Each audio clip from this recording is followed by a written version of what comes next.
ओम शांति। अव्यक्त मुरली रिवाइज 3-8-75। मुरली का सार है, शिव शक्ति व पांडव सेना को तैयार होने के लिए सावधानी। सभी योग युक्त और युक्ति युक्त स्थिति में स्थित होते हुए अपना कार्य कर रहे हैं, क्योंकि वर्तमान समय प्रमाण, संकल्प, वाणी और कर्म ये तीनों ही युक्त युक्त चाहिए, तभी संपन्न व संपूर्ण बन सकेंगे। चारों तरफ का वातावरण योग युक्त और युक्ति युक्त हो। जैसे युद्ध के मैदान में जब योद्धे युद्ध के लिए दुश्मन के सामने खड़े हुए होते हैं, तो उनका अपने ऊपर और अपने शस्त्रों के ऊपर अर्थात अपनी शक्तियों के ऊपर कितना अटेंशन रहता है। अभी तो समय समीप आता जा रहा है, यह मानो युद्ध के मैदान में सामने आने का समय है। ऐसे समय में चारों ओर सर्व शक्तियों का स्वयं में अटेंशन चाहिए। अगर जरा भी अटेंशन कम होगा तो जैसे जैसे समय प्रमाण चारों ओर टेंशन यानी तनाव बढ़ता जाता है, ऐसे ही चारों ओर टेंशन के वातावरण का प्रभाव युद्ध में उपस्थित हुए रूहानी पांडव सेना पर भी पड़ सकता है। दिन प्रतिदिन जैसे संपूर्णता का समय नज़दीक आता जाएगा, तो दुनिया में टेंशन और भी बढ़ेगा, कम नहीं होगा। खींचातान के जीवन का चारों ओर अनुभव होगा, जैसे कि चारों ओर से खींचा हुआ होता है। एक तरफ से प्रकृति की छोटी छोटी आपदाओं व नुकसान का टेंशन, दूसरी तरफ इस दुनिया की गवर्नमेंट के कड़े लॉज का टेंशन, तीसरी तरफ व्यवहार में कमी का टेंशन और चौथी तरफ जो लौकिक संबंधी आदि से स्नेह और फ्रीडम होने के कारण खुशी की भासना अल्पकाल के लिए रहती है, वह भी समाप्त होकर भय की अनुभूति का टेंशन। पता नहीं कैसे गला फंसने लगा, इसको बंद कर दो। ऐसे चारों ओर का टेंशन लोगों में बढ़ना है। चारों ओर के टेंशन में आत्माएं तड़फेंगी, जहाँ जाएंगी वहाँ टेंशन। जैसे शरीर में भी कोई नस खिंच जाती है तो कितनी परेशानी होती है, दिमाग खिंचा हुआ रहता है।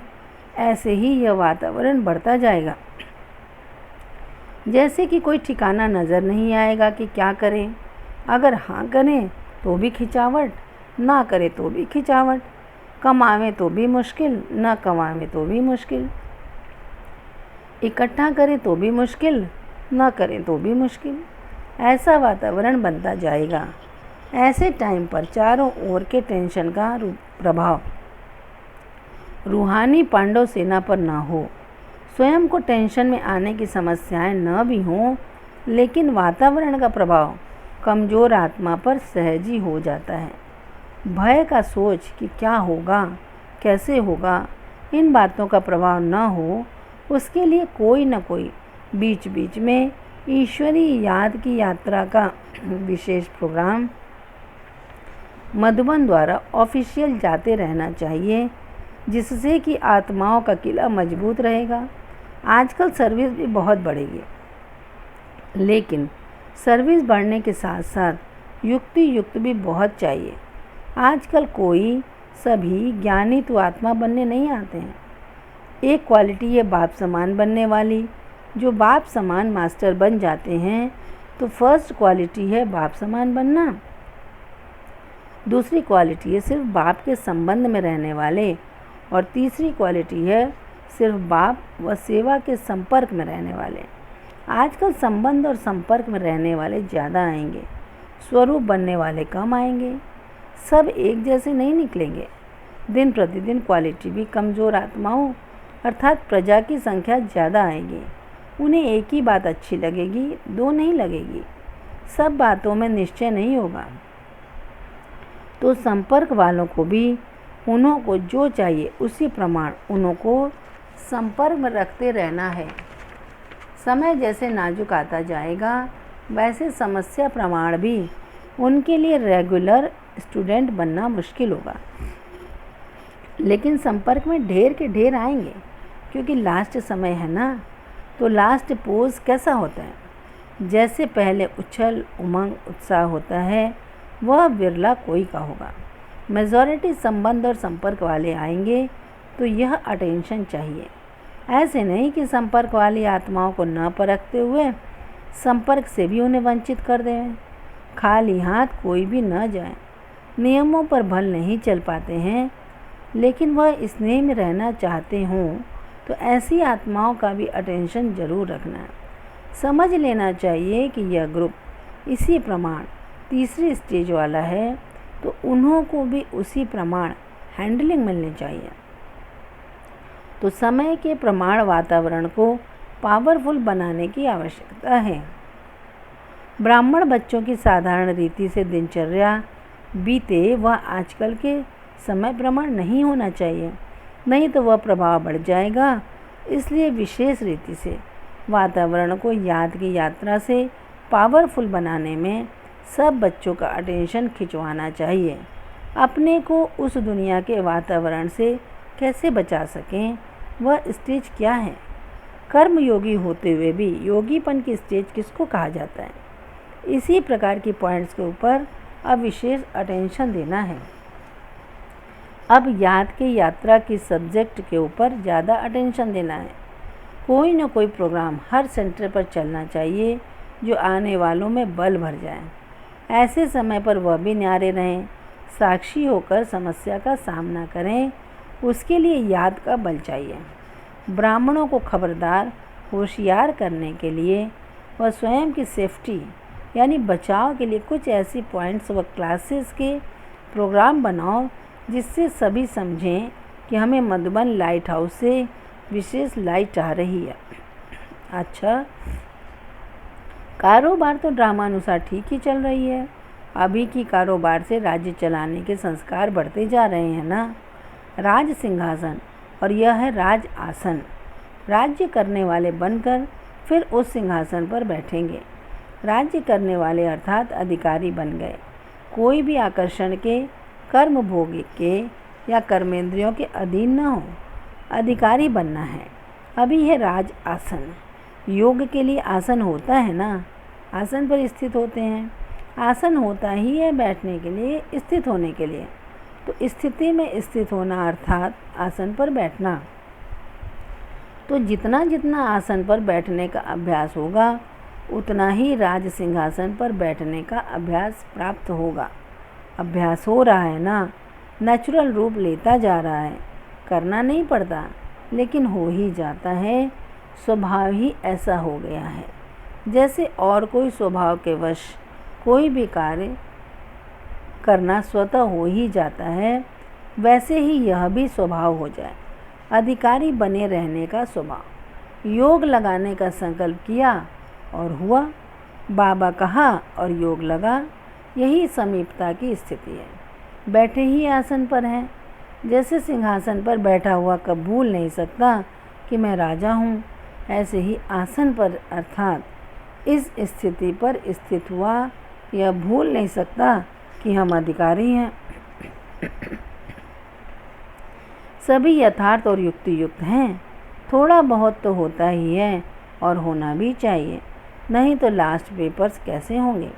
यह भी प्रैक्टिकल पेपर्स ही हैं। यह पेपर्स ही मार्क्स जमा कराते हैं। मार्क्स जमा होते होते पास विद ऑनर की लिस्ट में आएंगे। यह जो कुछ होता है वह पेपर्स के मार्क्स जमा होने के लिए हैं। सब बातों में जमा होना चाहिए, सिर्फ याद की यात्रा में नहीं, लेकिन चारों सब्जेक्ट में मार्क्स जमा होने चाहिए, तभी पास विद ऑनर होंगे।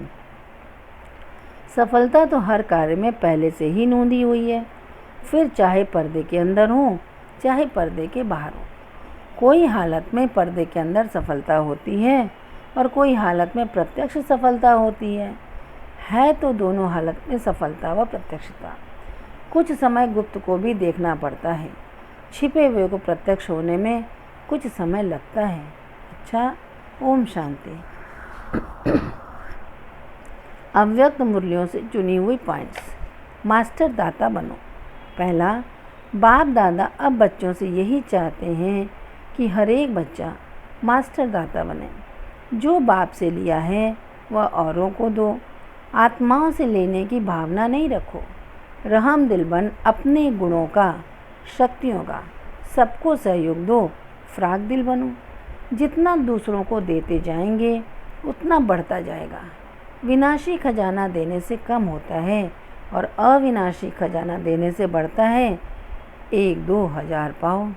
दूसरा, मास्टर दाता अर्थात सदा भरपूर संपन्न। जिसके पास अनुभूतियों का खजाना संपन्न होगा वह संपन्न मूर्तियाँ स्वतः ही मास्टर दाता बन जाती हैं। दाता अर्थात सेवादारी। दाता देने के बिना रह नहीं सकते। वे अपने रहम दिल के गुण से किसी को हिम्मत देंगे तो किसी निर्बल आत्मा को बल देंगे। वह मास्टर सुखदाता होंगे। तीसरा, सदा यह स्मृति रहे कि हम सुखदाता के बच्चे मास्टर सुखदाता हैं। जो दाता है उसके पास है तभी तो देंगे। यदि किसके पास अपने खाने के लिए ही नहीं है तो वह दाता कैसे बनेंगे। इसलिए जैसा बाप वैसे बच्चे। बाप को सागर कहते हैं। सागर अर्थात बेहद, खुटता नहीं। ऐसे आप भी मास्टर सागर हो, नदी नाले नहीं। तो बाप समान निस्वार्थ भावना से देते जाओ।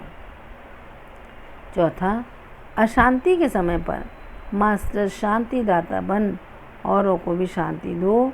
घबराओ नहीं, क्योंकि जानते हो कि जो हो रहा है वो भी अच्छा और जो होना है वह और अच्छा। विकारों के वशीभूत मनुष्य तो लड़ते ही रहेंगे, उनका काम ही यह है। लेकिन आपका काम है ऐसी आत्माओं को शांति देना क्योंकि विश्व कल्याणकारी हो। विश्व कल्याणकारी आत्माएं सदा मास्टर दाता बन देती रहती हैं। पांचवा, दूसरा सहयोग दे तो मैं संपन्न व सर्वगुण संपूर्ण बनूं नहीं। इस लेने के बजाय मास्टर दाता बन सहयोग, स्नेह, सहानुभूति देना ही लेना है। याद रखो कि ब्राह्मण जीवन में देने में ही लेना है। छठा, वर्तमान समय में सभी को अविनाशी खुशी की आवश्यकता है। सब खुशी के भिखारी हैं और आप दाता के बच्चे हो। दाता के बच्चों का काम है देना। जो भी संबंध संपर्क में आए खुशी बांटते जाओ, देते जाओ। कोई खाली नहीं जाए, इतना भरपूर बनो। सातवां, अब सारे विश्व की आत्माएं सुख शांति की भीख मांगने के लिए आपके सामने आने वाली हैं। आप दाता के बच्चे मास्टर दाता बन सबको माला माल करेंगे। तो पहले से स्वयं के भंडारे सर्व खजानों से भरपूर करते जाओ। जो कोई भी आवे तो खाली हाथ नहीं जाए, भरपूर होकर जाए। ये नज़ारा आगे चलकर अनुभव करेंगे। आठवां, आप श्रेष्ठ आत्माएं संगम पर अखुट और अखंड महादानी बनो। निरंतर स्मृति में रखो कि मैं दाता का बच्चा अखंड महादानी हूँ। कोई भी आत्मा आपके सामने आए, चाहे अज्ञानी हो चाहे ब्राह्मण हो, लेकिन कुछ न कुछ सबको देना है। नौवां, राजा का अर्थ ये दाता। अगर हद की इच्छा और प्राप्ति की उत्पत्ति है तो राजा के बजाय मंगता यानी मांगने वाला बन जाते हैं। आप दाता के बच्चे हो, सर्व खजानों से संपन्न श्रेष्ठ आत्माएं हो। संपन्न की निशानी है अखंड महादानी। तो 1 सेकंड भी दान देने के बिना रह नहीं सकते। 10वां, ब्राह्मण आत्माओं के पास ज्ञान तो पहले ही है, लेकिन उनके प्रति 2 प्रकार से दाता बनो। पहला, जिस आत्मा को जिस शक्ति की आवश्यकता हो उस आत्मा को मनसा द्वारा अर्थात शुद्ध वृत्ति वाइब्रेशंस द्वारा शक्तियों का दान दो अर्थात सहयोग दो।